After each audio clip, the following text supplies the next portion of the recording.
Coming in at number 10 today is the Silver Surfer. The Surfer was originally Norrin Radd, an astronomer from the planet Zen-La. When Radd discovered that Galactus, the Devourer of Worlds, had come to devour Zen-La's life force, Radd struck a deal with the cosmic entity to seek out uninhabited planets that Galactus could consume. Eventually, Galactus became aware of Earth, our little green planet, and he set out to make it his next meal. The Surfer arrived just in time to warn the Fantastic Four of Galactus' arrival, which was his initial reveal into the universe of Marvel Comics in Fantastic Four number 48 to number 50. And that started a great relationship between the Surfer and the superhero family. The Silver Surfer's adventures often center on philosophical conundrums as much as physical challenges, and Stan Lee has used the Surfer as a vessel to express some of the writer's own worldviews. But why is he on the list of ancient heroes? Well, we don't actually have a specific birth year for Norrin Radd, but the Silver Surfer himself has stated that it has been a millennia since he was first transformed by Galactus, and he was a mature member of his species when that happened. And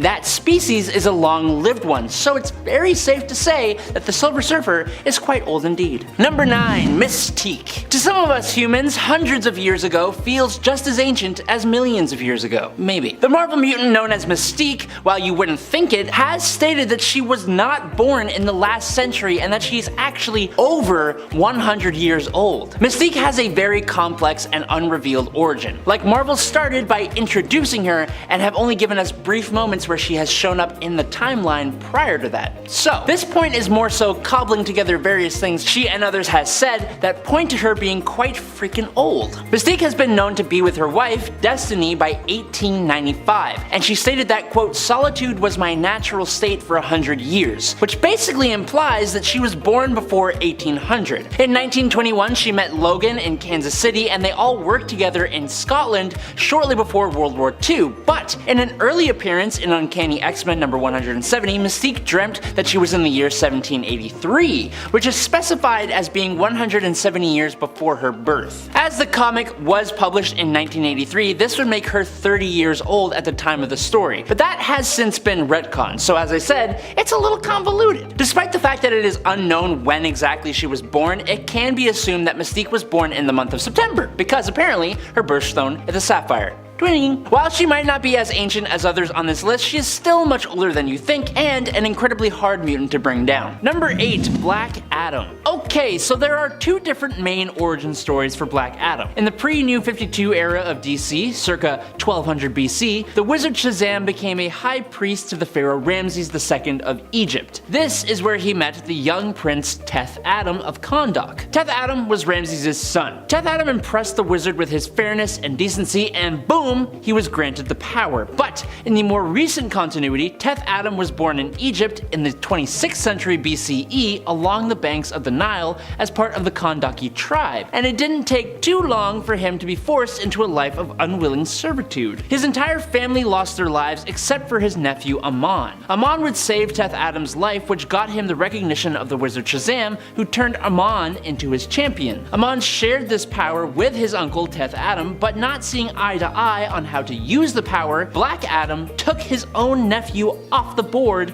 and stole his power. This was way before he was either banished, stuck in a scarab, or locked away in a tomb, depending on which era you want to talk about. Also, for the trolls out there, I know Adam is primarily a villain, but he has also been a hero, even joining the Justice Society and the Justice League, so get off my back. Number 7. X-O Manowar. In the world of Valiant Comics' X-O Manowar, a long time ago, aka 402 AD, a barbarian tribe known as the Visigoths were battling the Romans for territory in Italy. One of these barbarians was Eric of Dacia, a warrior of the Visigoths and the nephew of the king. After the Romans sneakily captured the barbarians' women and children, Eric gathered together a group of warriors and went off to attack the Romans at night. On their way to the Roman stronghold though, the Visigoths came across strangely dressed warriors who turned out to be an alien species known as the Vine. Using their advanced weapons, the Vine easily defeated the barbarians, and the remaining Visigoths were taken aboard the alien mothership. Now, whilst being herded on board the ship, Eric and his friends managed to overpower their jailer and escape to find shelter within another area of the ship, where they witnessed a vine ritual in which a priest presented a chosen warrior with a semi-sentient armor called Shanhara. After a number of years, Eric and the others finally managed to gather enough tools and escape their cages. They made their way to the armory, where they found themselves trapped by Commander Trill and his soldiers. But in what could have been their final moments, Shanhara had deemed Eric worthy, granting him superhuman abilities and the means to escape his captors, eventually becoming a hero in the modern era. Number 6. Valkyrie. There have been a few people to take up the role of Valkyrie, but the first was Brunhilde. Back in the day, Odin realized that he needed to give man a paradise to live in after passing on.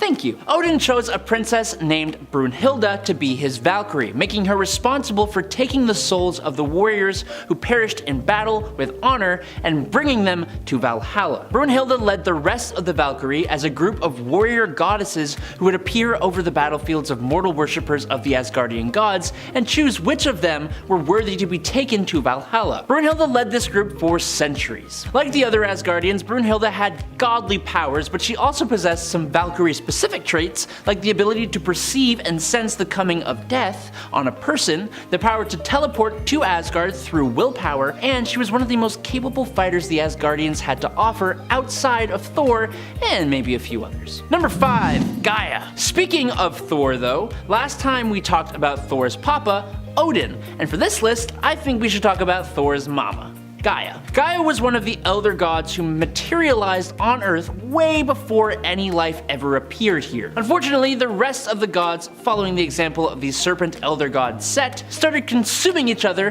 which turned all but Gaia into demons. In order to better protect life on Earth, Gaia summoned the Demiurge and mated with it to give birth to her first son ever, Demogorge the God Eater. This Demogorge devoured all the demons except those that escaped, like Set and Chthon. Gaia then merged with the Earth itself and dedicated herself to guiding evolution, and that sounds pretty heroic to me. She is one of the oldest and most powerful deities in Marvel Comics, which makes her and Odin's eventual son, Thor, even more of a force to be reckoned with. Number 4. Hawkman. Hawkman is a bit of a doozy to talk about. Essentially, he has two main origins. He was either a space cop or a reincarnated prince. Since we are talking old and ancient today, we will focus on the reincarnated prince story. Basically, Hawkman's secret identity is Carter Hall, an archaeologist and museum curator who is actually a reincarnation of the ancient Egyptian prince Khufu. Khufu, who would become known as Hawkman, discovered an alien spacecraft from the planet Thanagar, powered by an anti-gravity metal element called the Nth metal,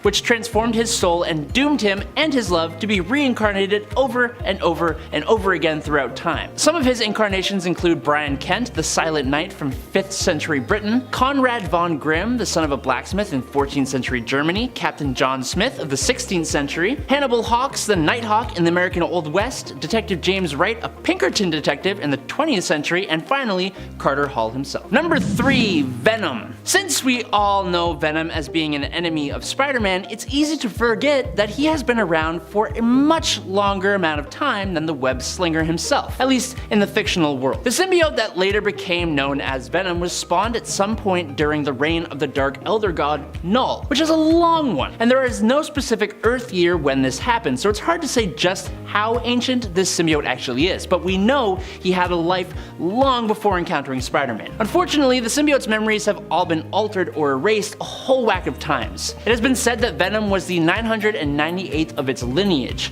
hatching from a clutch of eggs in a cavern on Clintar. That's the symbiote homeworld. Though it does have memories of being present on Gore's homeworld as well, so it's a little confusing. Basically, in the ancient past, the symbiote was once the loyal thrall of Null, but at some point the symbiote refused to obey his wishes anymore, and Venom was cast out of the hive, doomed to wander aimlessly across the cosmos. The symbiote eventually discovered the Kree explorers, who decided to harvest it for further study. It was then bonded to a soldier named Tel-Kar and underwent months of training alongside him before they were dispatched to fight in the Kree-Skrull War. Before eventually leaving Tel-Kar, and after a whack more adventures, the symbiote ended up becoming bonded to Spider-Man during Secret Wars. Number 2. Etrigan. Etrigan the demon was the firstborn of Belial, who was such a handful that Belial exiled Etrigan's mother to Masak Mavdil and told his son that his antics drove her away. That's a bad dad. I don't think this is the son's fault. His antics, that we just talked about, ended up even driving Belial out of hell for several decades, returning with another son born of a mortal witch named Merlin. Etrigan was originally summoned to Earth to serve Merlin in a desperate final attempt to protect Camelot from the evil witch Morgane Le Fay. Merlin bound the demon to a mortal man named Jason, and while Merlin went into hiding to rest, these two lived a very long and brutal life through history. Basically, how it would go is that Etrigan incited war and strife, and in return, Jason gained wealth and status. Not a horrible idea, but despite sharing the same body, the demon and his host are usually at odds with each other, and Jason retains a lot of guilt based on Etrigan's actions, which I think played a part in him being a bit more heroic, or as heroic as a demon can be. But finally, in at number 1, it's Thor. Being the son of Odin the Allfather, who appeared in part 1, and Gaia, an elder god who appeared on this list, Thor is incredibly old, approximately 4,000 years, although at other times it has been said to be even longer. Thor has all the incredible powers of the Asgardians, but boosted to a whole other level thanks to his mother's elder god status. As the god of strength as well as thunder, he is one of the strongest Marvel characters, being able to either defeat or stalemate astronomically stronger beings like the Midgard Serpent, the Hulk, the Silver Surfer, Gladiator, and Hercules. His stamina lets him basically fight forever, and he's next to completely invulnerable, not to mention his weather and energy manipulation and the use of his hammer, which make this guy almost impossible to bring down. Even when he isn't in possession of his hammer and is just Thor Odinson, he is still a force to be reckoned with, and especially recently, he keeps getting more and more boost to his power. This character has been around for an incredibly long time, and he just gets more and more powerful as time goes on. At number 10 is Hercules. In the realm of ancient legends, Hercules emerges as the ultimate superhero. Born millennia ago to Zeus and Alcmena, his feats defy imagination. At just 1 year old, he strangled serpents sent by Hera, revealing his immense strength. He joined the Agronauts on their quest for the Golden Fleece, but never abandoned the search for his abducted friend Hellas, even at the cost of parting ways with his crew. Hercules possesses demigod-like powers, which includes immunity to aging and disease, tirelessness, superhuman strength and agility, and near invulnerability. Mortal wounds can't claim him unless they're cataclysmic, to say the least. Armed with a golden mace and other legendary weapons, he's a master of combat with the legendary reputation for romance and revelry. And with muscles like that, how could you not be a total womanizer? At number 9 is the Parliament of Trees. While the Swamp Thing is a newcomer in the vast DC universe, relatively speaking, he derives his powers from an ancient primordial force known as the Green, or the Parliament of Trees. This force intricately weaves its tendrils through every blade of grass, every towering tree, and all plant life on our planet. But the true marvel lies in the Parliament of Trees, which is a council of former plant elementals whose existence predates humanity by hundreds of millions of years. These beings have witnessed the rise and fall of countless civilizations, outlasting even the mighty dinosaurs.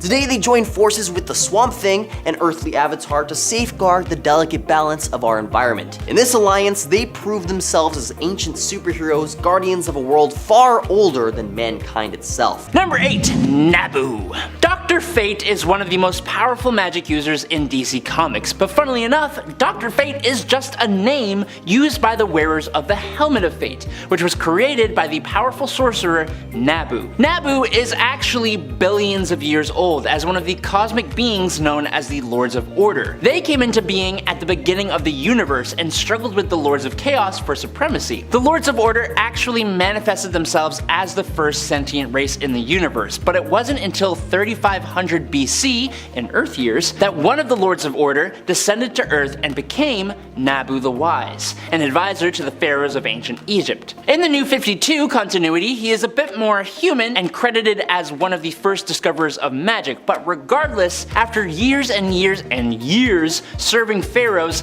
Nabu did eventually, quote, pass on, or it's more so that his physical body could no longer contain him, and so his his spirit was absorbed into magical items, mainly the Helmet of Fate, allowing him to live on through it and whoever puts the helmet on their head. Number 7. The Wizard.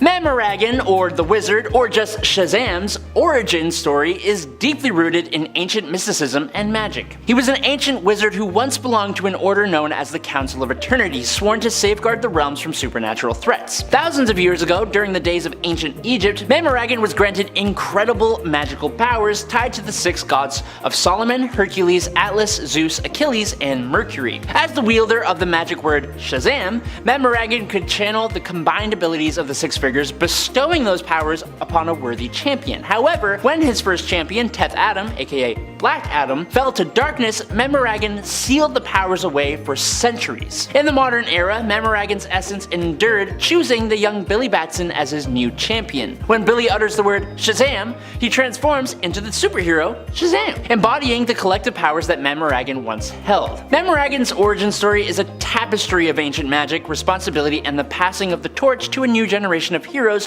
who carry his legacy in the form of Shazam. He was a hero, but has kind of become something much more important. Number 6. Hercules. Hercules is the son of Zeus, Skyfather and supreme ruler of the gods of Olympus, and Alcmena, a mortal woman who lived over 3,000 years ago. Athena, the goddess of wisdom, arranged for her father Zeus to have a half-mortal son to be the world's champion. Zeus seduced the mortal queen Alcmena, pretending to be her husband, King Amphitryon, I think is how you pronounce that, and Alcmena gave birth to the baby Hercules. Now, as an adult demigod in ancient Greece, Hercules achieved worldwide fame as he became the greatest hero of the ancient world, best known for his 12 labors. As the Olympian god of strength as well, Hercules' strength is unlimited, making him one of the strongest and most powerful heroes in the Marvel Universe. As an infant, he was breastfed by his stepmother, Hera, queen of the Olympian gods, which increased his already demigod physiology to a godlike level. Hercules possesses the superhuman physical attributes of an Olympian god, but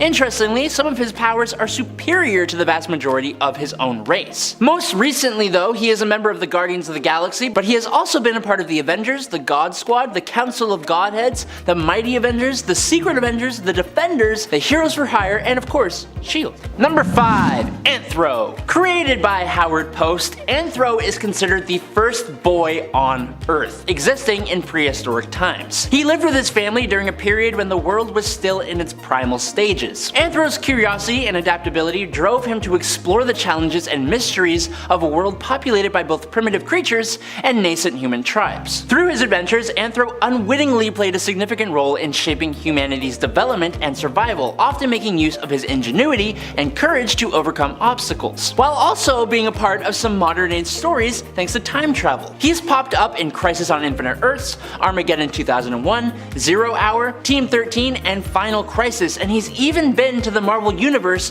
where he interacted with Devil Dinosaur. Anthro's narrative explores the struggle for survival, the emergence of intelligence, and the foundation of human civilization. His story reflects the essence of human curiosity, resilience, and the quest for progress, serving as a symbol of humanity's earliest steps into the unknown. His powers are, well, pretty much non-existent, but he has played a part in some big events and in more than just a background kind of way. Number 4. The Ancient One. Born over 1,000 years ago, the Ancient One, otherwise known as Yao, was a local to the Tibetan ancient city of Kamar-Taj. Under the guidance of the mystic sorcerer Kalu, Yao delved into the ancient arts of magic and arcane wisdom, eventually surpassing and even facing his mentor. After facing his mentor, granting himself long life, and fighting alongside sorcerer supremes throughout time, he sought out an order of ancient magic users known as the Ancient Ones in order to devote his entire life to their goal of combating evil sorcerers. The youth eventually became even more skilled than his colleagues though, and grew in power so great that he was the first mortal ever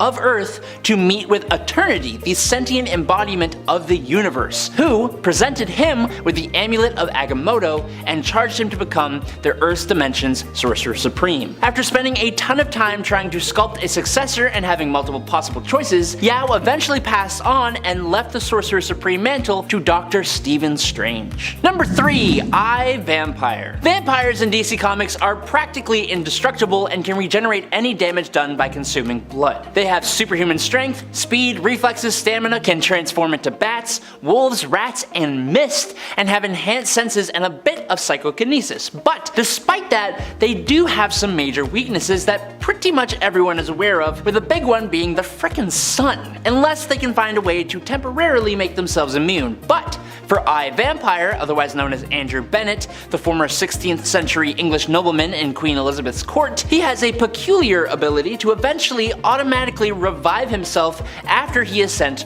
to the grave, even if he becomes a pile of ashes from the sun. He has even survived the end of the universe. I don't know how that's possible. The ability is a bit of a mystery even to Bennett himself. When he survived the end of the universe, it was at the will of the Presence, leaving some to believe that this may be true in all cases, but that's not actually confirmed. Whatever the reason, it has allowed him to survive as a heroic vegetarian vampire all the way until the modern day. Number 2. Dream. The Endless, featured in DC's Sandman story, is a group of 7 siblings: death, destiny, despair, desire, delirium, destruction, and the focus of our point today, Dream. These siblings represent fundamental aspects and forces of the Vertigo/DC universe, and they are all immortal, ageless, and nigh omnipotent. The parents of the Endless were revealed to be the embodiment of Time, father of the Endless, and Night, the embodiment of the infinite darkness that existed before the dawn of the universe, and the mother of the Endless. So, it's safe to say that these beings are probably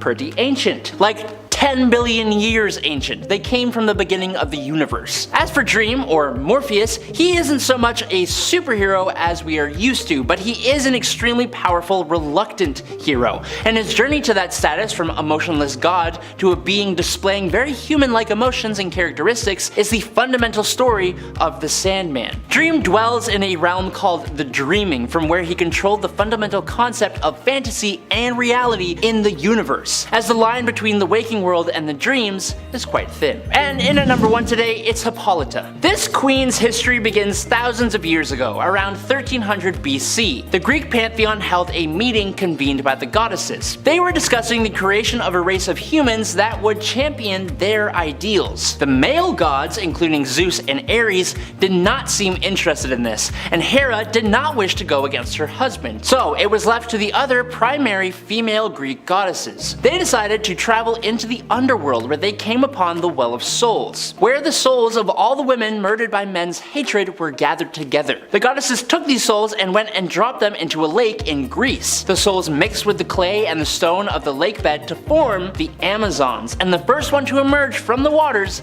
was Hippolyta. The goddesses appointed Hippolyta, or Hippolyta, however you want to pronounce it, to be queen, and they decreed that the Amazons were to spread the message of peace, tolerance, and equality by being super dope warriors. Yes, Wonder Woman is also pretty ancient too, but Mama came first, so here we are. Sorry. Starting off our list at number 10 is Xena Warrior Princess. I bet you didn't expect to see this one. Sure, Xena Warrior Princess started out as a TV show, but the character was popular enough to get a few comic book series all of her own, from bigger publishers too, like Dark Horse and Dynamite Comics. Way back in the day, in her early 20s, Xena proved to be a courageous leader when she led her village against a local warlord, but they were defeated, and Xena, being one of the only survivors, was banished. Eventually, she formed a relationship with another warlord known as Boreas, and she even joined him, becoming a warlord herself. Xena the Warlord became known and feared across ancient China, Siberia, Japan, Norway, Britannia, and Greece as a very capable warlord, earning her the name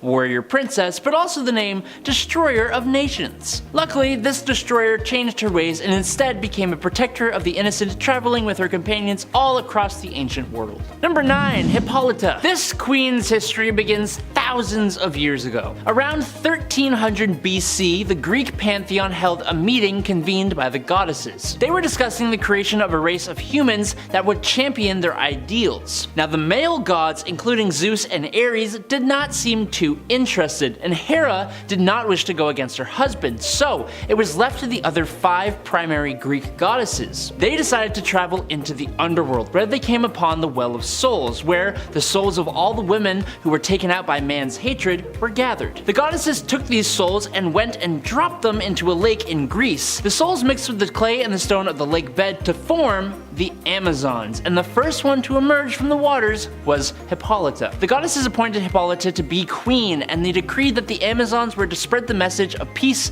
tolerance, and equality by being super dope warriors. Yes, Wonder Woman is also pretty ancient too, but Mama came first, so here we are. Moving on to number 8, we have Odin Borson. Wait, did any of you guys know that the Allfather's last name is Borson? Just me? Okay. Odin, born from the union of Bor, the son of Buri, and Besla, a giantess, emerged alongside his brothers Kul, Vili, and Vis. I definitely butchered that, I'm so sorry. Together, these divine siblings embarked on a cosmic odyssey that would reshape reality itself. They dared to challenge Ymir, the frost giant, forging the very fabric of the cosmos and existence itself from Ymir's remains. Asgard, the celestial realm, blossomed from the remnants of Ymir, becoming the abode of gods in the heart of their dominion. Yet Odin's exploits were not limited to creation alone. One day, a sentient and all-powerful storm known as the God Tempest threatened the sanctity of Asgard. Odin, as mighty as the storm was, stood resolute against its fury, and with a display of power that echoed through the cosmos, Odin quelled the tempest, imprisoning its essence within a fragment of Uru, which would one day become the legendary Mjolnir, a symbol of power and worthiness. Sometime after forging Mjolnir, but long before the birth of Thor, Odin descended upon Midgard, then known as Aesheim, where he bestowed upon the world the gift of humanity. However, even the god's benevolence can be tempered with enigmatic purpose.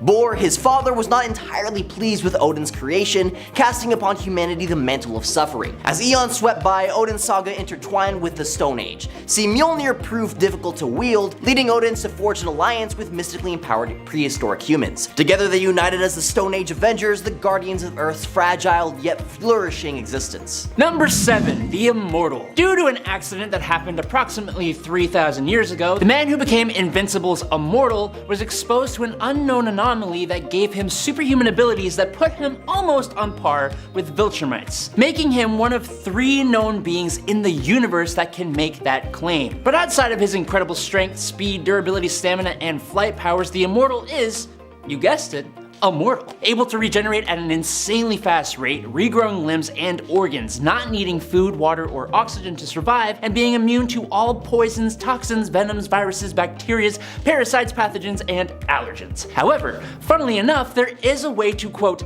kill him. If the Immortal's head is separated from his torso, it needs to be manually reattached for his healing factor to activate. But despite that, even when they aren't attached, he still remains perfectly preserved until the reattachment happens. He's been around for so long that he has been a knight, possibly under King Arthur as Lancelot, an explorer under or possibly as Christopher Columbus in the Spanish Armada. He fought in the American Revolution, became president of the United States by taking the alias of this guy you may know called Abraham Lincoln, and he fought as a soldier in the First World War. In the 1930s is when he officially became a superhero and more recently became a member of the Guardians of the Globe. At number 6 is Phoenix. We begin with an abandoned infant named Firehair left to her own devices at a place aptly named the Burnt Place. It wasn't a cozy nursery, mind you, but a clearing where xenophobic tribes tried to sacrifice anyone who manifested appearances which strayed from their norm, in this case the child's red hair. The abandoned infant found herself being raised by an unlikely family, a pack of wolves. Wolves! The original guardians of the forest. Perhaps a canine paw father is what every superhero needs. One fateful day, Firehair's solitude was interrupted by a floating man who conversed through thoughts. No need for that pesky small talk. This floating mentor, which Firehair fondly dubbed as the High Walker, introduced her to a congregation of adopted mutants called the Tribe Without Fear, offering refuge and training. Fast forward, and Firehair's psychic abilities awakened just in time to sound the alarm about an impending attack from the xenophobes from earlier. As the High Walker faced off against the invading tribesmen, Firehair's psyche is overwhelmed by the storm of human emotion. Sadly, the High Walker meets his end while trying to calm her. Firehair fainted as her fellow pupils gave into rage and fought the attacking tribesmen, resulting in the demise of everyone present save for herself. Firehair blamed herself for her mentor and friend's demise and was overcome with despair, contemplating turning her powers on herself to unalive herself, returning to the Burnt Place to be eaten by buzzards. As she lay awaiting her demise, the Phoenix Force, an ancient cosmic entity with a penchant for turning planets into cinder, who had created the Burnt Place when it first arrived on Earth, bonds with Firehair, having been drawn to her raw and untapped psychic power. Consumed by a vengeful rage, Firehair almost gave in to the bloodlust and became a dark phoenix, but she was pacified thanks to the one who had saved her as an infant. her paw father, if you will. From that day forward, she would take a page out of the Wolf playbook and decide to protect the weak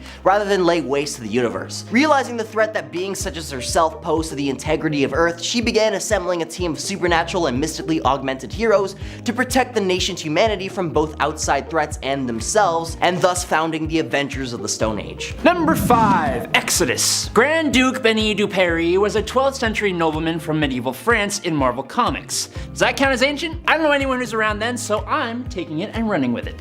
What are you gonna do about it? Nothing, because I'm just an image on your screen. As an adult, Benny was a crusader for the Knights Templar sent to Jerusalem during the Crusades, and he even became best friends with Eobard Garrington, aka the Black Knight of that era. The two had set out on a quest to find the Tower of Power, which is a stupid name. When his abilities manifested after an encounter with the Phoenix Force, which were then improved further thanks to the mutant apocalypse. But thanks to Big Blue, Exodus was trapped in a tomb until the modern day when he was awoken by Magneto and joined his cause. Exodus is one of the most powerful psionic mutants in existence, with such a pristine use of telekinesis and telepathy that he can even alter electrons and molecules. His power is so strong that Marvel even had to debuff him by making his powers dependent on his or others' level of faith in this mutant, although he still regularly kicks some serious butt. At number 4 is Agamotto. Now, speaking of ancient superheroes, let's uncover a figure whose power and influence might just leave you spellbound. No, he's not your everyday magician pulling rabbits out of hats. We're talking about the cosmic conjurer who would give Doctor Strange a run for his money. Imagine being tutored by a deity, Oshurdur no less, the literal elder goddess of Earth. But Agamotto wasn't just a student, he went on to become Earth's very first Sorcerer Supreme. Agamotto would go on to face cosmic threats like the Fallen, and yes, even Dormammu, which he thwarted alongside the Stone Age Avengers. Now let's talk artifact. The legend of Agamotto was like an Indiana Jones fever dream, as he'd created magical treasures that would make a dragon's hoard look like pocket change. First off, we got the eyes, that's right, eyes plural, of Agamotto. You might remember one of those as the pendant in Doctor Strange's possession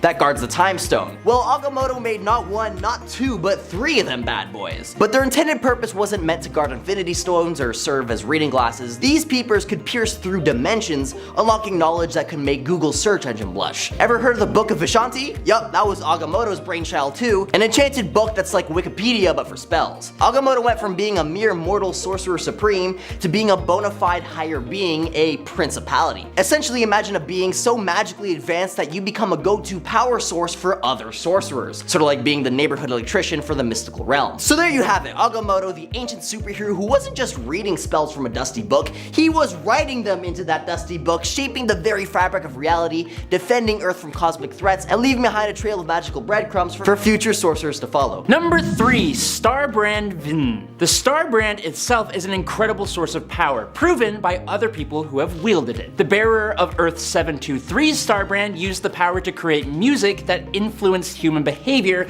to the extent that he has unified the people of his world as a single hive mind. Earth 541 is the home of a Starbrand bearer who has conquered his world and installed himself as the head of a benevolent monarchical dictatorship, but like a good one that actually somehow works despite the lack of freedoms. Thing is, what the Starbrand is capable of is dependent on its wielder's imagination. When it first showed up on Earth, it was millions and millions of years ago, coming down with a meteor that wiped out the dinosaurs, but in doing so, it bonded itself to a Tyrannosaurus Rex, which is absolutely awesome. After a few millions of years though, that T-Rex had gone belly up, and the Starbrand found a new bearer in the form of a caveman named Vin. It's just VNN, I don't know why it's pronounced like that. Interestingly though, when Vin came upon the Starbrand and used it to join up with the Avengers 1 million BC, he was actually more analogous to like the Hulk, at least in his looks, and he had a more primitive use of the Starbrand than other future bearers. But he did live on the moon for a bit and help fight a Celestial, so don't get it twisted,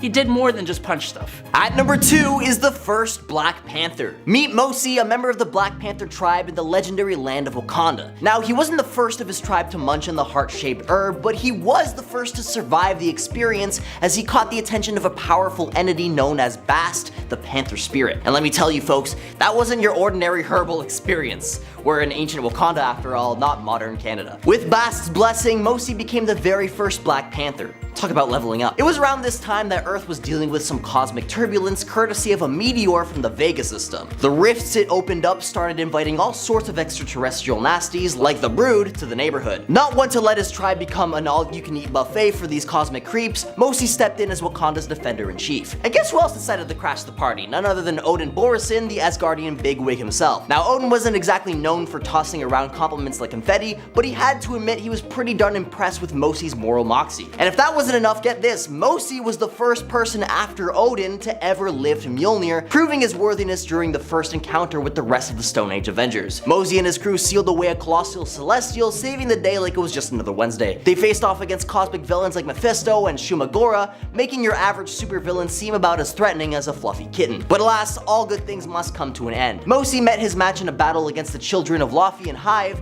and his sacrifice marked the end of this ancient Avengers era. The team disbanded with Mosi's demise, and also caused the Wakandan people to retreat from the outside world, requesting that the Avengers forget their existence. The nation would then segment into tribes and were not reunited again until the rise of the second Black Panther, Alumo Bashenga. And finally, in at number 1 today is Mr. Majestic. DC Comics' Mr. Majestic, also known as Magistros, is a character of immense power and capability that often surprises readers with the extent of his abilities. Hailing from an advanced alien race known as the Cherubim, Majestic possesses superhuman strength, speed, and durability that rivals even the mightiest of superheroes. Unlike the lesser cast, however, he is a Cherubim of Imperial blood, meaning he has a host of cosmic tier physical and mental abilities. Majestic has demonstrated the power to manipulate matter and energy at a molecular level, able to discharge any manner of energy he has on hand however he sees fit, rearranging the subatomic structure of objects, or charging his fists with energy to increase his punching strength. Speaking of strength though, he has rearranged most of the planets in the solar system by just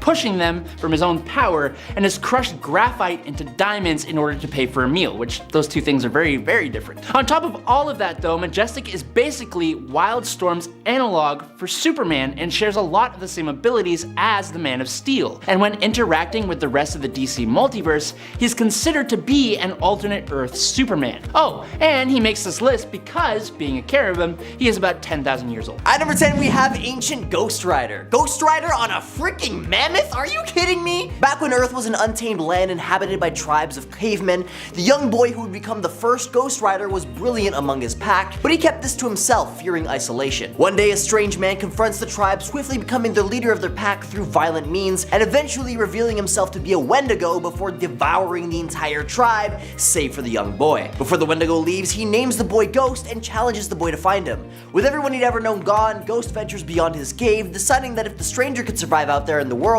so could he. Ghost then embarks on a quest to survive and find his newfound adversary. Alone in a new turbulent environment, Ghost nearly succumbs to exhaustion, but at that moment he's approached by a talking serpent who bestows upon Ghost the spirit of vengeance as a means of achieving his goal, transforming him into the very first Ghost Rider. Fast forward 5 years and the stage is set for a showdown. Ghost, on the back of a flaming mammoth, confronts the Wendigo, engaging in a battle that ends with the Wendigo pushing Ghost atop the mammoth off a cliff, a fall that only the rider would survive. Alone once more, the Ghost was approached by Odin and Lady Phoenix, who would ask him to join the prehistoric Avengers. By the way, if Ghost Rider on a mammoth isn't cool enough for you, then try the Ghost Rider of the Hyborian Age about 990,000 years later, when the Ghost Rider of that era rode a giant spider. The Spider Rider would go on to confront Conan the Barbarian, and while we don't know how that showdown ends, you can definitely bet it would be a battle of the ages. Well, the Hyborian Age specifically. And speaking of which... Number 9. Conan the Barbarian. Conan was born on a carnage-strewn battlefield in the hills of the westernmost region of Chimeria, all the way back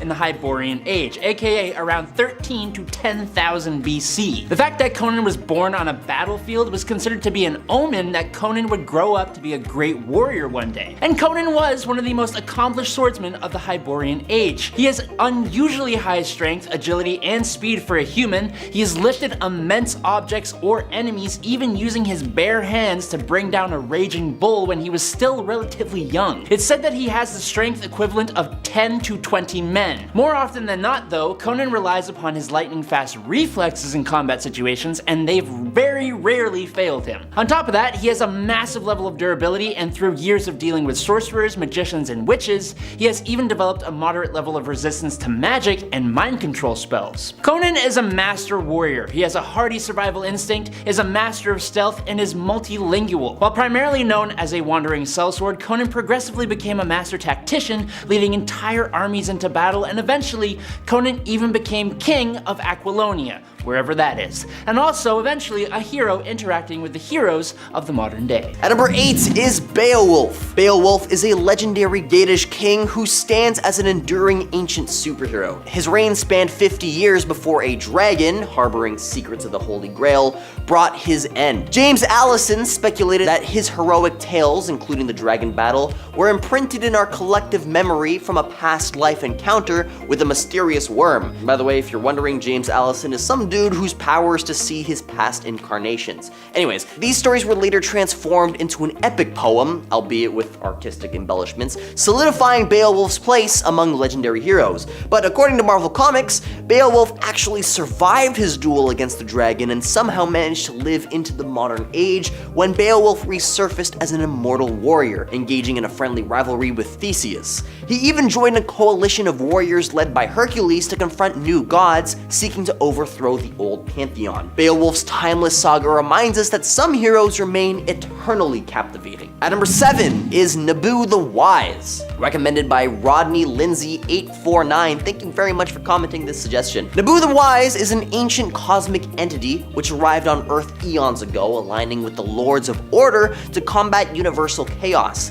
His essence now resides in the Helmet of Fate, empowering those who take on the mantle of Dr. Fate. Which means that Dr. Fate's origins stretch over 10 billion years, rooted in the eternal struggle between the Lords of Order and Chaos. On the world of Celia, they were the first sentient beings, incarnations of magic. And around 3,500 years BCE, one lord, Naboo, descended to Earth advising Egyptian pharaohs. Naboo's powers forged potent artifacts like the Scarab of Khafre, hidden for millennia. His greatest creation, the Amulet of Anubis, became a sanctuary for the Lords of Order. During the Ramses' reign, Naboo served as a royal advisor and encountered the Spectre. He also harnessed nth metal from a crashed starship to create the Claw of Horus. Weakened, he entered into a millennia-long trance, awaiting his return to battle. At number 6 is E-Man, who was suggested by Paul Cooper 3611. Thank you very much. E-Man is a peculiar hero born from the cosmic crucible who exemplifies the enduring allure of unconventional superheroes.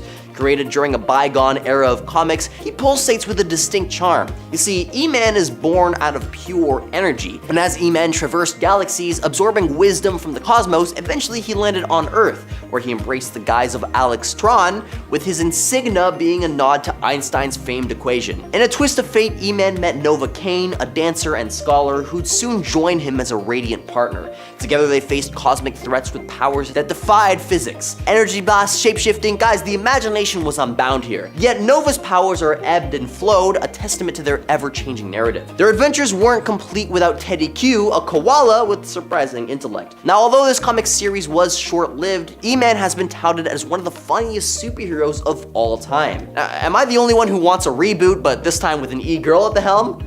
Just me? At number 5 is Mama Ragan, who was also recommended by Rodney Lindsay 849. Thanks again. In the realm of ancient superheroes, the Wizard, once a thunder god, stands as an unyielding figure. He joined the mystical circle of eternity, and as the Wizard, he punished Earth's transgressors. After Black Adam's devastation, he sought a successor, ultimately choosing Billy Batson. Despite Billy's obviously flawed nature, the Wizard saw potential and passed on his powers, creating Shazam, a force of super strength and flight. The Wizard's tale illustrates that even in the most ancient of times, new heroes can emerge from unexpected sources. At number 4 are the Eternals. The Eternals were forged by the enigmatic Celestials 1,000,000 years ago, and they stand as ancient superheroes beyond the grasp of mortality. These extraordinary beings, often lurking in the shadows of humanity, exist to safeguard our very species. With powers beyond comprehension, their mysterious existence is marked by reincarnation,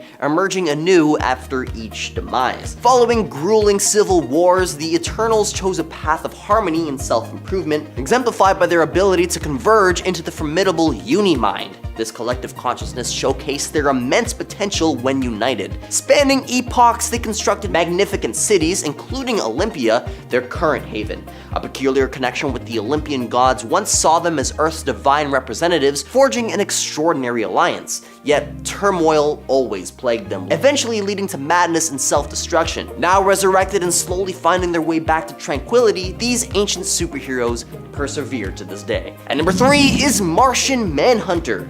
The Martian Manhunter, also known as J'onn J'onzz, is one of the last living members of the Martian race, and one of the oldest characters in DC Comics. His age is estimated to be north of 225 million years, an unimaginable span considering human lifespans. J'onn J'onzz only made it to Earth recently thanks to a failed experiment, but he had been living in isolation on Mars for untold eons. A calamity about 1 million years ago wiped out nearly their entire civilization, leaving him as a solitary sentinel of his kind. His shape-shifting abilities, telepathy, and superhuman strength make him a formidable force, and his longevity adds to his aura of invincibility. At number 2 is Red Sonja. Originating as a supporting character in Conan Barbarian series, Red Sonja swiftly rose to prominence on account of her unwavering resolve and unmatched swordsmanship. With a tragic past as her backdrop, she swore vengeance and embarked on a relentless quest for justice. Marvel Comics chronicled her adventures until 1986, followed by Dynamite Entertainment's ongoing run. Red Sonja's story underwent transformations, notably in a 2013 reboot, emphasizing empowerment and skill development. Nevertheless, her iconic red hair and distinctive scale mail armor endure as her trademarks, showcasing her formidable presence. Red Sonja's indomitable spirit, exceptional sword skills, and enduring legacy solidify her position among ancient superheroes who are truly unstoppable, etching her name into the annals of legend. And at number 1 is Wonder Woman. Now, Wonder Woman's age is indeed a perplexing matter, much like the enigmatic depths of the multiverse itself. Within the vast tapestry of DC Comics, Diana's age appears to be in constant flux, as if she's a paradoxical embodiment of both youth and antiquity. Her lineage traces back to the mythical realm of Greek gods, suggesting a timeless existence. Yet some narratives attempt to reconcile her age with historical events, placing her birth amidst the ancient Amazonians in 12,000 BC. Now, the cinematic adaptation further complicates matters, proposing a staggering age of 5,000 years. In this kaleidoscope of diverging timelines, Wonder Woman becomes a symbol of agelessness. Rojas from Earth 311. Rojas is the Earth 311 version of Captain America, Steve Rogers. Get it? Rojas, Rogers? In 1602, Steve Rogers was time displaced from a dystopian future called Earth 460 to this timeline where he met a woman named Virginia Dare. Dare, by the way, according to writer Neil Gaiman, was not an alternate version of Alpha Flight Snowbird, despite having similar powers and a similar appearance. Anyway, during this timeline, the Roanoke colony does not disappear like it does in our world. Rogers ends up saving the colony from starvation. Or Rajas, really. So what's the difference between him and the 616 Rogers? Well, Rajas is a blonde-haired, blue-eyed Native American who ends up serving as Dare's bodyguard. He was sent back in time when the Purple Man and his government tried to execute Rogers in his original timeline, but instead accidentally sent him back in time instead. Now, this event is what triggered this alternate timeline to occur in the first place. Moving on to DC territory with our number 9 spot, Helena Wayne. Helena Wayne is from Earth 2, the home of all of DC's Golden Age heroes, in which the timeline begins at the start of the Golden Age. More on the history behind that later though. Anywho, Helena is the daughter of Bruce Wayne and Selina Kyle Wayne, born in 1957. After Catwoman was blackmailed into returning to crime and lost her life because of it, Helena wanted vengeance and took up the mantle of Huntress. After Crisis on Infinite Earths, she was erased from existence until the New 52 continuity, minus another alternate version of her popping up in the aftermath of 52, which is a different thing. This Helena, who popped up in the New 52, was stranded on Prime Earth with Kara Zor-El and eventually found a way back to her homeworld. But we just skipped over a lot of plot, so you should definitely read her stuff. Number 8. Witchblade. The Witchblade is actually the offspring of the universe's primal forces, the Angelus or the Light, and the Darkness. To avert mutual destruction, a truce was struck between these two forces, and the Angelus and the Darkness consummated, and in so doing, they conceived the Witchblade, creating peace and balance between them. Now, while most people think of Sarah Pazzini when they think of the Witchblade, Sarah was not the only one to wield the blade, and in fact was by far the first. One of the oldest Witchblade wielders was actually Samantha. Samantha hails from ancient Roman times, though she herself is not Roman, but instead was a native of an old Celtic town that they overtook named Sicilia. Samantha was captured but would eventually escape and end up running into druids out in the countryside who believed that she was the one who would be destined to save the other Celts from the Romans. She was given the Witchblade and would set out on a mission to destroy all Romans. Lovely. While a hero, I would definitely say that her morals are a bit more complex, which is what makes Witchblade hosts like her so interesting in the first place. At number 7 is the Eternal Warrior. Valiant Comics introduces us to Gilad Anipada, the Eternal Warrior. Unlike typical caped crusaders, Gilad's tale is one of immortality and ceaseless dedication. Bestowed with eternal life, Gilad has honed his skills over millennia. He's become a master of combat, wielding centuries of experience as his weapon. But his role goes beyond mere physical prowess. See, Gilad's mission is to safeguard the Geomancer, a mystical guardian chosen by the Earth itself. Geomancers are not your everyday heroes. They're in tune with our very planet, with the power to commune with nature. Number 6, Ogon Bat. Okay, Ogon Bat is a unique and pretty cool character in his own right, but what makes him even cooler is that he was actually one of the world's first ever superheroes ever, even technically coming before Superman. Originating from Japan as the god of justice and protector of the weak, his origin is that he was originally an Atlantean who was sent forward in time 10,000 years to defend the modern world from evil. He wields a scepter that fires bolts of energy, causes many earthquakes, and slices through steel. He himself was immortal, could fly, breathe underwater, had X-ray vision, and possessed superhuman strength, speed, and invulnerability to bullets and lasers. He was summoned by a little girl who would call on him, causing a sparkle to appear around, which then turned into a bat,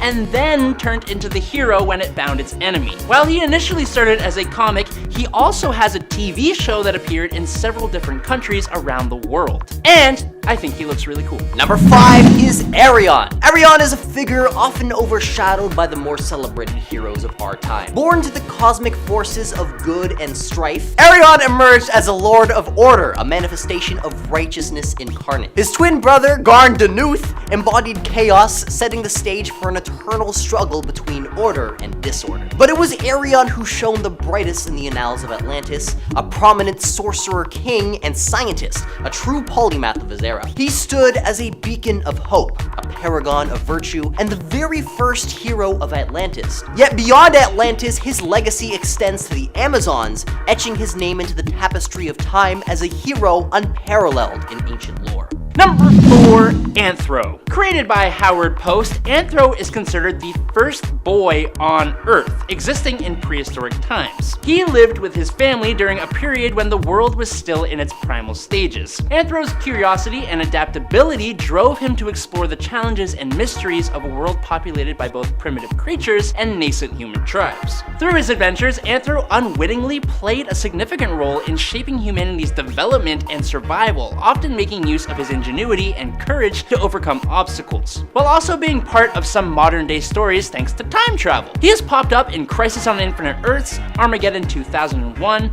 Zero Hour, Team 13, and even Final Crisis, and even been to the Marvel Universe where he interacted with Devil Dinosaur. Anthro's narrative explores the struggle for survival, the emergence of intelligence, and the foundations of human civilization itself. His story reflects the essence of human curiosity, resilience, and the quest for progress, serving as a symbol of humanity's earliest steps into the unknown. His powers are, well, pretty much non-existent. He doesn't really have any. He's just a person who's really smart and creative. But he has played a part in some big events and in more than just the background kind of way. At number 3 is Gilgamesh. Now, the legend of Gilgamesh, a name echoing through the annals of time, transcending the boundaries of myth and history as the king of Uruk, a city-state nestled in the cradle of Mesopotamia. His story, carved into the very clay tablets of ancient Sumer, is a testament to human ambition and the quest for immortality. But what if I were to tell you that Gilgamesh's legacy may have transcended mere mortals? Enter the Forgotten One, a mysterious figure shrouded in the myths of time. A wanderer, a warrior, he bore the mantle of Gilgamesh, among many others, including Hercules, as if plucking stories from the pages of mythology itself. The Forgotten One, aka Gilgamesh's exile from the Eternals, his kingdom in Olympus, and his ultimate call to battle against the Deviants bear a striking resemblance to the epic journey of Gilgamesh. Is it a mere coincidence coincidence, or could there be a deeper connection between these timeless narratives? The mysteries of the past continue to unravel, revealing the intricate tapestry of human history and its intersections with the world of myth and legend. Number 2.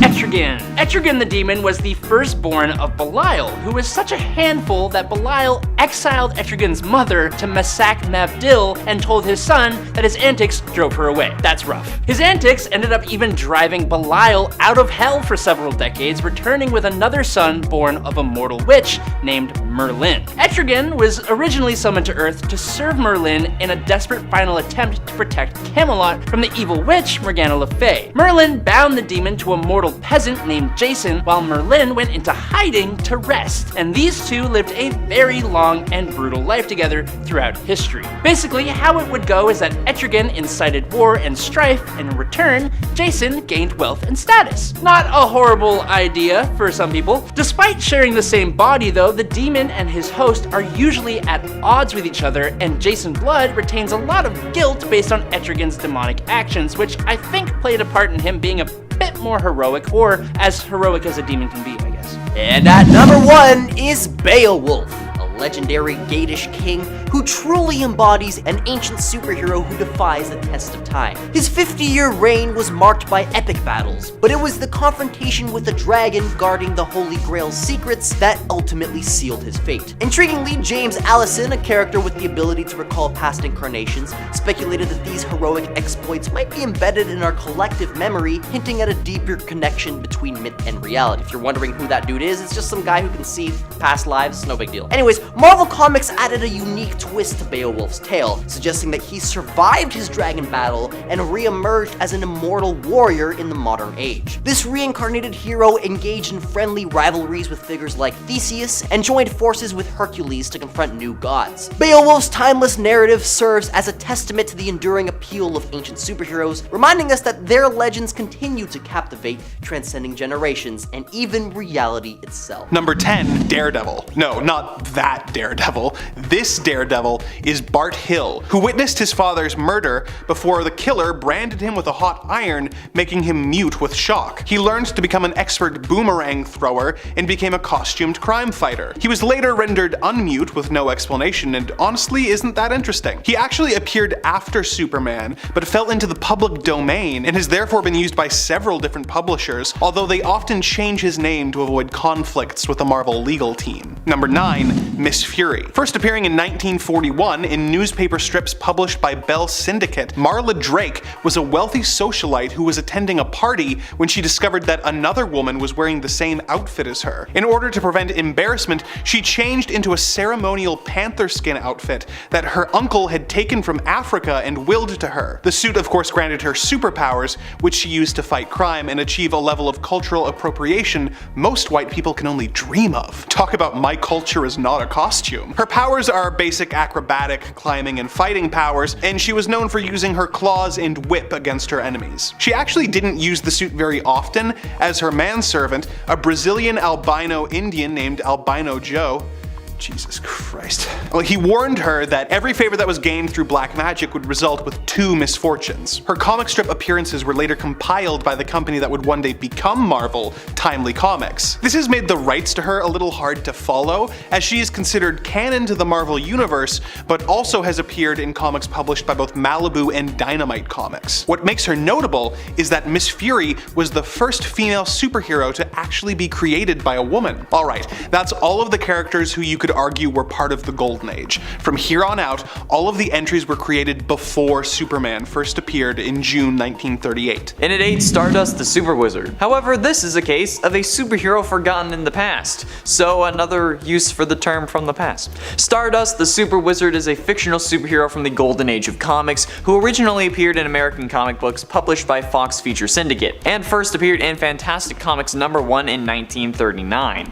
Stardust the Super Wizard was featured in 16 issues of Fantastic Comics, and this was before superheroes were really trying to be better than criminals, as Stardust would basically kill all of his enemies in various ways with his wide array of powers. And when I say wide array of powers, I mean it. This guy has about as many powers as a Lantern Corps, if not more. Superhuman strength, speed, durability, and endurance, vast knowledge of interplanetary science, master of space and planetary forces, skilled detective, formidable brawler, accelerated perception, extrasensory perception, augmented respiration, interplanetary flight, indestructibility, telepathy, transportation, metamorphosis, transmogrification, telekinesis, selective omniscience, which is awesome, and luminous skywriting. And then throw on whatever other powers he needs to have thanks to the story, because he's a freaking wizard and it's 1939. This, with the combination of just offing people he didn't like, makes him absolutely nuts.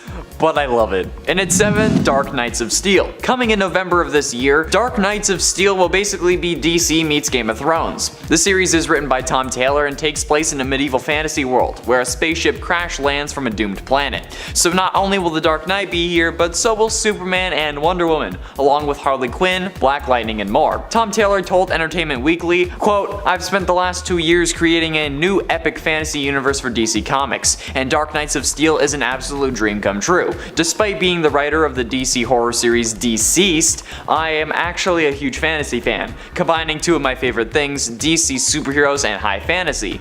It's my absolute happy place, and honestly, I couldn't agree more. I love medieval stuff. It's why I love Skyrim and Game of Thrones, and why my name is the Cheese King. I love fantasy stories, and I can't wait to sink my teeth into this one, especially when in the preview we got for this series, we can see what is in essence a character sheet base, or like character stats for Superman. So if they include one of these with every issue, you can have a real DC based fantasy Dungeons and Dragons game with like official stats. And that sounds f***ing awesome. Who do you hope shows up in this series? I'm hoping to see the Flash, but like medieval, but like, hey, you let me know your thoughts down below. And at 6, Argon Bat. Argon Bat is a Japanese superhero created by Suzuki Ichiro and Takeo Nagamatsu in 1931, who originally debuted in a Kamishibai, which is a paper theater. Argon Bat is considered by some to be the world's first superhero, and is a precursor to later superhero characters such as the Japanese Prince of Gamma, as well as well-known comic book characters like Superman and Batman. Argon Bat was created by 16-year-old Takeo Nagamatsu and 25-year-old Suzuki Ichiro in 1931.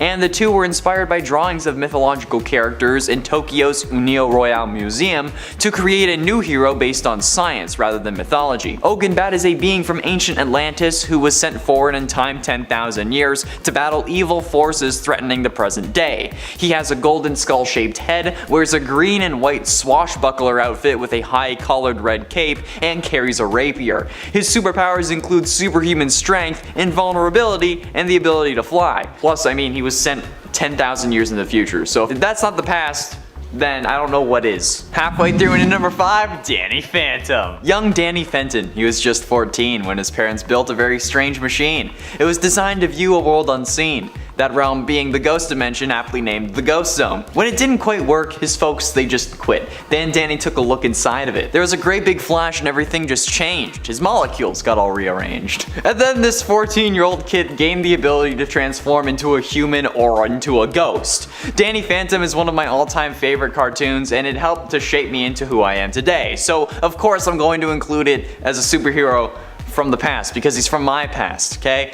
That's right, I found a way to work it in. While in his ghost form, Danny has multiple abilities, including flight, invisibility, intangibility, and to possess people at first. However, as the series goes on, he gains more abilities, such as ghost rays, which are bolts of energies from his hands, cryokinesis, and his ghostly wail, which he learns sooner than he's supposed to, thanks to a version of himself from the future, who he ends up fighting in the 2-part hour-long episode titled Ultimate Enemy, in which present Danny gets dragged to the future, where he's turned evil, thanks to combining with his primary adversary and uncle, Vlad Plasmius. So he also got dragged into the future, thus meaning that he was from the past. Boom! You looking for this? In it for Phantom Rider. Carter Slade was born and raised in Ohio in the mid-19th century, along with his brother Lincoln. Eventually, Carter decided to move out west to the new territories in order to become a school teacher at a new settlement in Montana. However, he came across a group of people slaughtering helpless homesteaders. Though he fought bravely, Carter was eventually defeated, shot multiple times and slowly dying from his injuries. He was brought to a native medicine man called Flaming Star, who had many years before seen a shooting star that brought with it a special dust. Flaming Star took this as a sign that a champion would one day be sent to them to fight injustice. He believed that Carter was this champion and gave him most of his costume along with the dust, which Carter used to make the rest of it and tame a white horse he called Banshee. However, Carter would eventually die while trying to save his brother Lincoln from a cave-in, which results in Lincoln taking over the mantle of Phantom Rider. Basically, it's Ghost Rider from the Old West. And I think it's without the demon. Getting close to the end in number 3, Captain America. After being a kid from Brooklyn who just wanted to help, Steve Rogers volunteered for an experimental procedure to make super soldiers to aid the Americas during World War II. However, after the experiment was successful, the rest of the equipment was destroyed along with the genius behind it. However, after falling from an experimental drone plane into the North Atlantic Ocean, he spent decades frozen in a block of ice in a state of suspended animation. Quite literally being a superhero from the past, even in real world standards, since this was also his reintroduction into the Marvel Comics Silver and Bronze Age. I think we all know this story at this point thanks to the absolute success of the MCU, but it's still easy to forget that Cap was originally from the 40s until comic books were on the rise again in the 60s, which is really interesting because, like, in the most literal sense of the word, Captain America is a hero from the past, and is probably the most fitting character for this list for that reason, but there are a couple more that I wanted to talk about, so I put him at number 3. Penultimately, in at number 2, Black Knight. Marvel Comics' first Black Knight, Sir Percy of Scandia, first appeared in the medieval adventure series Black Knight numbers 1-5 from Atlantic Comics, the 1950s precursor to Marvel Comics, and this ran in 1955. The original Black Knight is Sir Percy of Scandia, a 6th century knight who serves at the court of King Arthur as his greatest warrior and one of the Knights of the Round Table. While the modern Black Knight seems to be making an appearance in the Eternals, the original Black Knight was recruited by the wizard Merlin and adopts a double identity. He pretends to be totally incompetent until changing into the persona of the Black Knight. As the Black Knight, Percy wields the Ebony Blade, which Merlin forged himself from a meteorite. The modern version, known as Dan Whitman, is the original Black Knight's descendant and the supervillain Black Knight's nephew. He inherited the mystical Ebony Blade that carried a curse and took the Black Knight mantle to help restore honor to it. And I gotta say, it's a really weird family dynamic that you got going on. This family reunions must be really awkward. Finally, in at number 1, Paul Manning. In the year 5700, we see a hero known as Paul Manning, who would appear whenever the world was in danger. However, it was revealed that this Paul Manning was in fact the Green Lantern known as Hal Jordan, who would be brought to the year 5700 by the Solarians. They would also wipe his mind and clear his memories to implant him with new ones, which is where Paul Manning came from. It was a created identity by the Solarians to get Hal to save them whenever they were having issues, or maybe if a really important cat was stuck in a tree. Eventually though, after being brought to the future many times, Hal ended up subconsciously creating an evil doppelganger of himself who took over the Paul Manning identity, and went on to terrorize the Solarians. He would then be defeated by actual Hal and would be converted into a functioning member of society. However, this was also all pre-Crisis, and after the collapse of the multiverse this no longer applies to the main continuity version of Manning.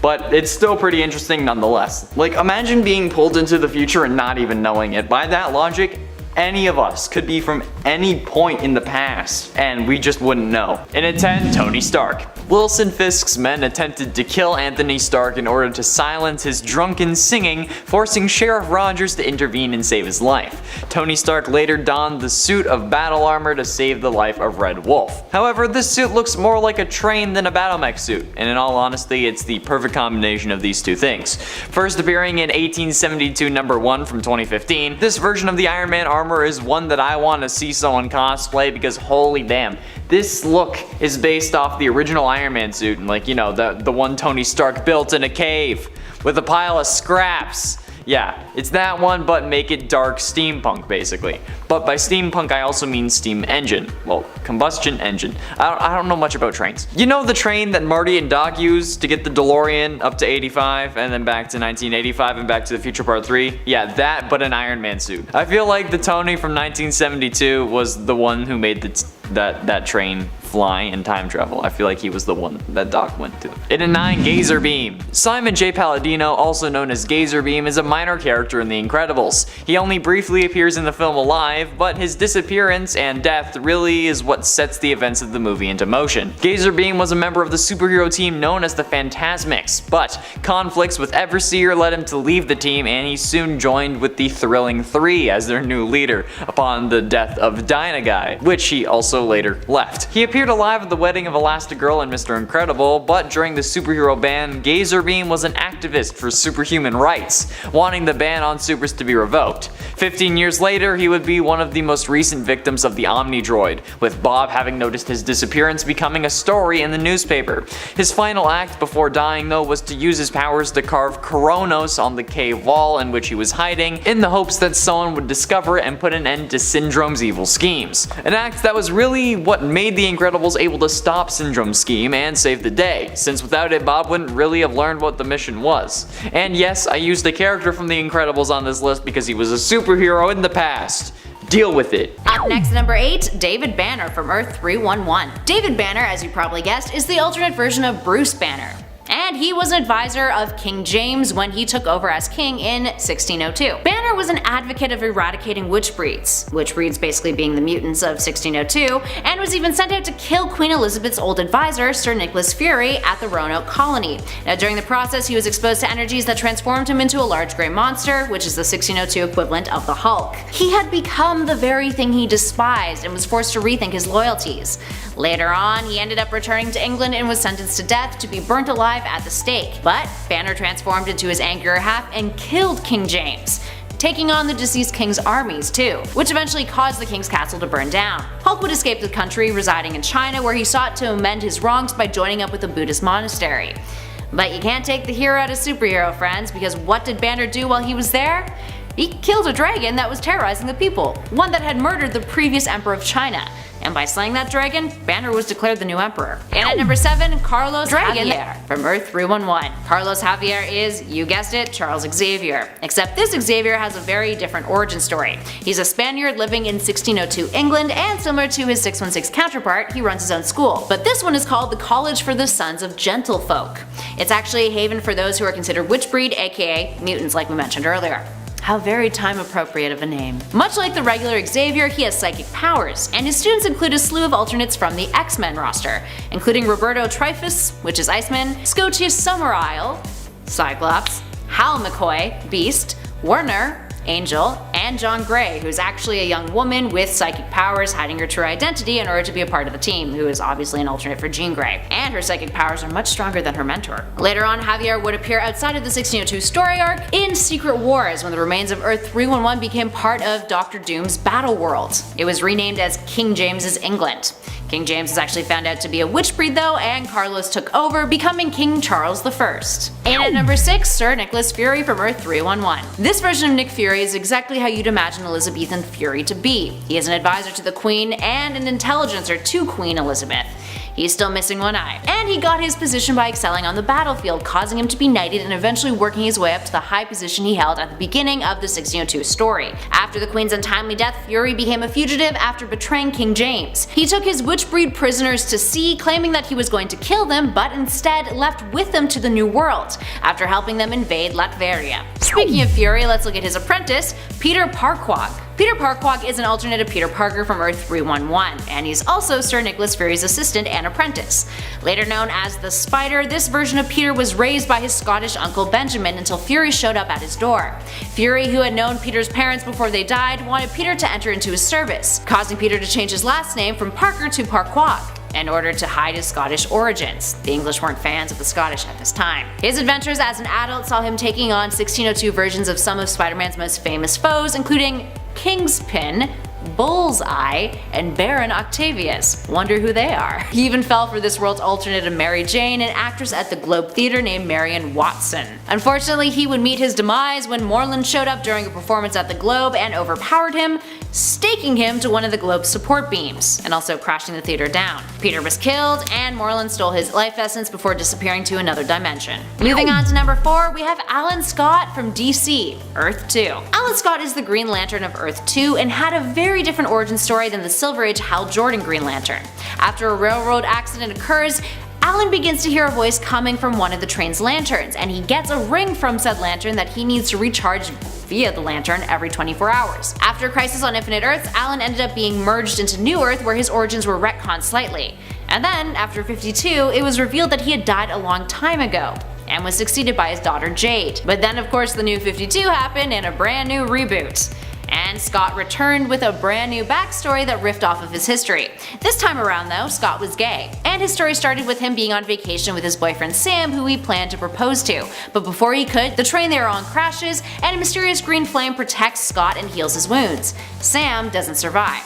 Scott decides to avenge his love by using his newfound power to protect the world. And his ring? Well, he used that engagement ring as a foundation for his Green Lantern ring. Oh, the feels. Up next at our number 3 spot, Dr. Stephen Strange from Earth 311. Strange in this alternate universe is the Queen's physician, Queen Elizabeth I. Strange is also a magician and an alchemist and was married to Clea Strange, an alternative Clea who was from another dimension. When he was a boy, he was kidnapped by foreign sailors and sold into slavery, eventually landing in the care of a doctor, who told him if he was able to find specific herbs from the East, he would grant Strange his freedom.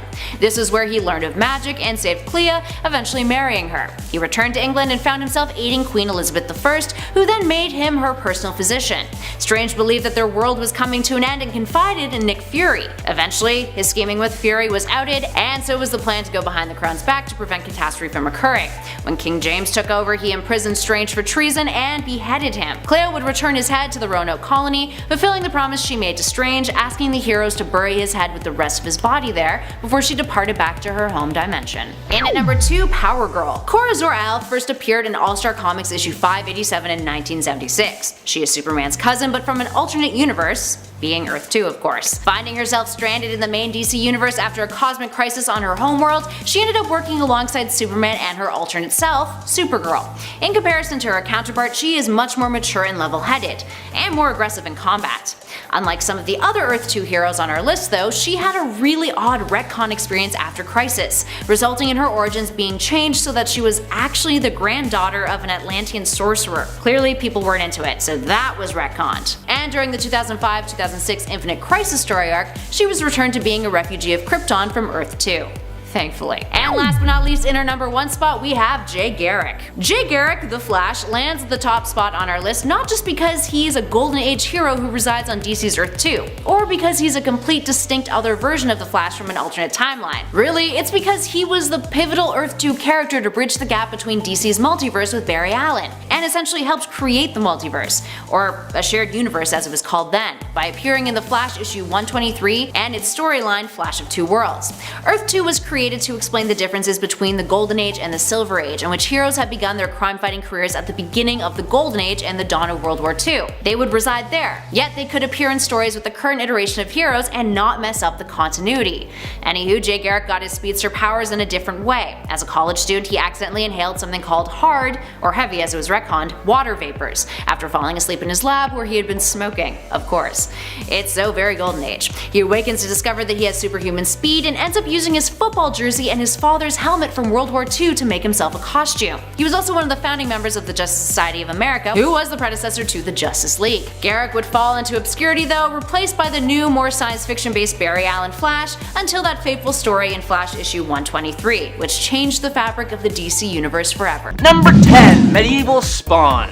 Okay, I'm gonna come out right and say this. I know nothing about Spawn. I did not watch the show and I have never really read the comics. I really have no right to be standing here in front of you talking about him, but I'm doing it anyways. I'm gonna be talking about Medieval Spawn today. Naturally, Medieval Spawn was not only a hellspawn, but also a knight living in 16th century England. If you think about it, knights were almost like medieval superheroes with tales and stories all of their own. Sir John of York fought during a civil war in England, but was released from his service to Henry II after he and 3 other knights mistook the king's anger for orders and went and took the life of the Archbishop of Canterbury. Once the knight passed on to the afterlife at the hands of his king's bodyguards, he was sent to hell for his crimes, where he made a deal with Male Bolgia and returned as a hellspawn. He then went around England committing good deeds in the hopes of redeeming himself, but he continues to survive after being basically bonded to his armor and now possessing anyone who chooses to don his helmet.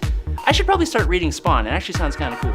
At number 9 is E-Man. E-Man is a truly peculiar hero forged in the comic crucible who embodies the timeless allure of unconventional superheroes. Hailing from a bygone era of comic book legends, E-Man radiates an unmistakable charisma. Born out of pure energy, his cosmic odyssey spanned galaxies and eons, drawing knowledge from the very fabric of the universe. On Earth, he assumed the identity of Alectron, with his emblem being a subtle nod to Einstein's iconic equation. E-Man would later cross paths with Nova Kane, a dancer and scholar whose luminous presence matched his own, and together, they confronted cosmic perils with powers that defied the laws of physics. We're talking energy eruptions, form shifting, and unbridled imagination. Yet, Nova's abilities danced in harmony with their ever-evolving narrative. Now, despite the series' fleeting existence, might I say, E-Man remains renowned as one of the wittiest heroes in comic book history. Perhaps I'm not alone for my yearning for a reboot with an E-girl leading the way? Just me? Okay, just me. Number 8. Doc Savage. Doc Savage, the Man of Bronze, first appeared in Doc Savage magazine #1 in 1933, 5 whole years before Superman. He appeared in pulp magazines, which would tell the stories of the character in prose with some illustrations, rather than in a purely visual medium as comics would end up doing later. In 2016, Stan Lee actually went on record as saying that Doc Savage was the forerunner to modern superheroes as we know them. Doc Savage's story is that his father assembled a group of scientists who were all experts in their fields to train his son almost from birth to make him a perfect human specimen who is at peak human condition and is a master martial artist and scientist, physician, inventor, explorer, and detective. He was raised in the jungle where he received a really intense tan, earning him the nickname the Man of Bronze. After his father was killed, he decided to devote himself to fighting crime, traveling the world and battling criminals. He is extremely rich and has a base in the Arctic that he calls the Fortress of Solitude. He is aided by a team of friends known as the Fabulous Five, who are all experts in their scientific fields, but of course not as expert as Doc Savage is. In his third appearance in 1933, Quest of the Spider, he is referred to as a Superman by one of his colleagues. Doc Savage has appeared in pulp novels, radio stories, and movies over the years, but isn't nearly as well known as the hero he inspired. He has made comic appearances for both Marvel, DC, and Dark Horse over the years. Number 7. The Green Hornet. This is a character you are likely at least aware of due to the Seth Rogen movie and the classic 60s television show starring Bruce Lee, but the Green Hornet's history goes back even further than that. First appearing in his own radio series in 1936, the Green Hornet is really Britt Reed, the owner of the Daily Sentinel newspaper. At night, the Green Hornet fights evil with the help of his driver, Kato, in their supercar, the Black Beauty. What makes the Hornet unique is that he pretends to be a criminal so that he can infiltrate the various gangs of his city in order to take them down. In a fun bit of lore building, Britt's father is actually Dan Reed Jr.,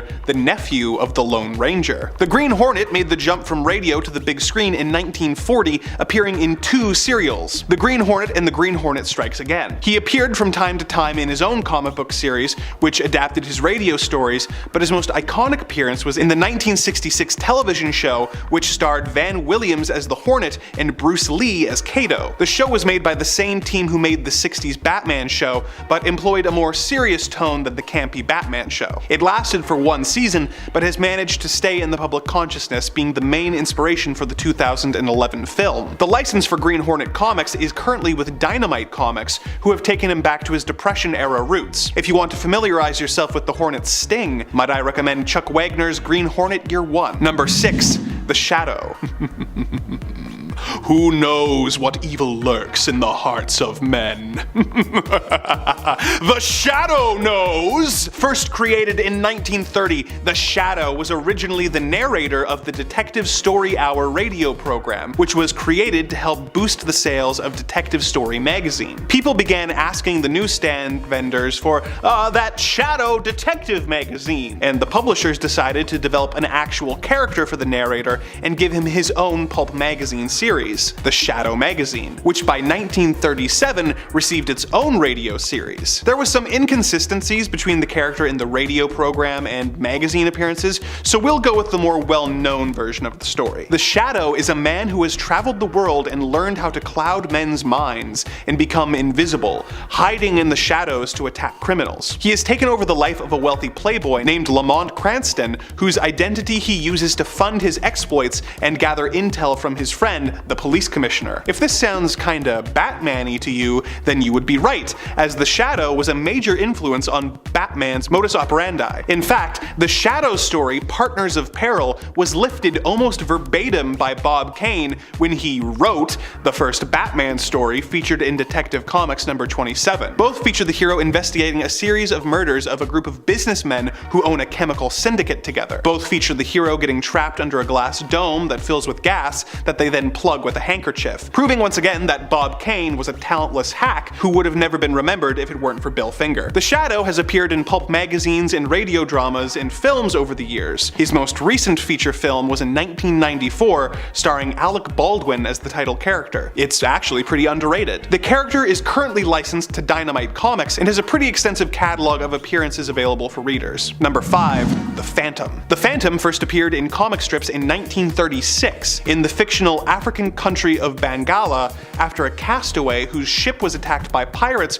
washed up on shore and was adopted by the locals. He swore revenge on all evildoers and developed the persona of the Ghost Who Walks, otherwise known as the Phantom. The mantle is passed down through generations, with each new Phantom being sworn to protect the jungles of Bangala. The Phantom whose adventures are most commonly followed is Kit Walker, the 21st Phantom. Although his purple costume might come across as silly, he was the first hero to wear skin-tight clothes and a mask which obscured the pupils, leaving only the white eyes, something that is of course a staple of masked superheroes now. He is also known for wearing 2 rings, one of which he uses to leave a skull-shaped mark on the villains he punches. The Phantom has appeared in comics, novels, serials, and a live-action movie in 1996 starring Billy Zane. Number 4. The Spider. The Spider was created in 1933 to be a direct competitor to the Shadow. He is really millionaire Richard Wentworth, who disguises himself in early appearances by wearing a mask, a wig, and a false hunchback. He has no issues with killing his enemies and always used his ring to leave a spider-shaped mark on his victims' foreheads so no one but him would be blamed for his actions. He is aided by his manservant Ram Singh and is a master of disguise, adopting several aliases in order to infiltrate and gather information. His stories are notable for being extremely violent, with the various villains' death tolls routinely going into the thousands by the end of each story. He was the first pulp hero to be given a live-action serial in 1938, where he was given a new look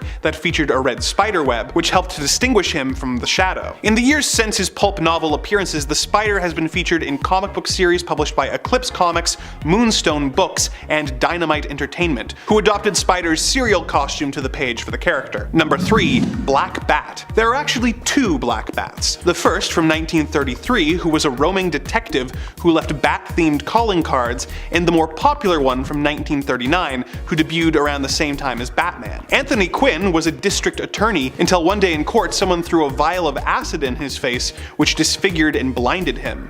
In the words of Tobey Maguire, it looks very, similar. The attack blinded Quinn, but fortunately a police officer who is dying from gangsters' bullets donates his eyes to Quinn. After the surgery, Quinn is not only able to see normally, but can also see in the dark. He becomes a costumed crime fighter who leaves bat-shaped stickers on his victims, so much like the Spider, no one else is blamed for his crimes. Because he and Batman hit the stands around the same time, both publishers sued each other, but the editor of DC Comics, Whitney Ellsworth, managed to broker an agreement that made both companies leave each other free to publish bat-themed stories, although Batman certainly is the more well-remembered of the two. Number 2. Sheena, Queen of the Jungle. Debuting in January 1938, a full 6 months before Superman, is Sheena, the very first female superhero to receive her own self-titled book. Sheena was an orphan who was raised by an African witch doctor who taught her how to survive and various African languages. She grew up in the jungle and learned to communicate with its animals. She eventually becomes friends with a hunter named Bob Reynolds,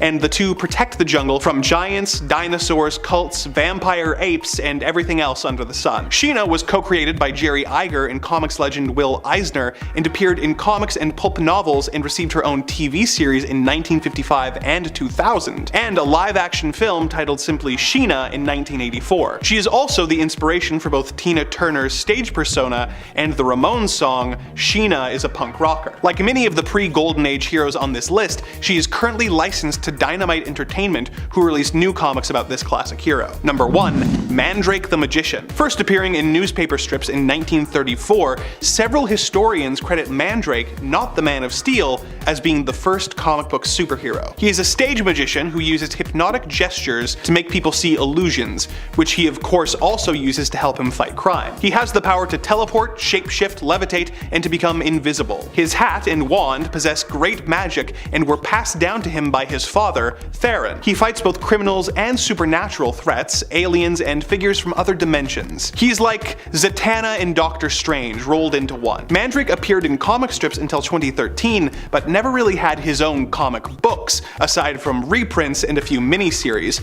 one of which was actually released by Marvel. He has guest starred in stories for The Phantom and Flash Gordon, and a series featuring a new character taking up the mantle called Legacy of Mandrake the Magician, which was released in 2020 by Red 5 Comics. He appeared in his own movie serial in 1939, and there have been a few attempts to adapt the character for film and television, but none have panned out.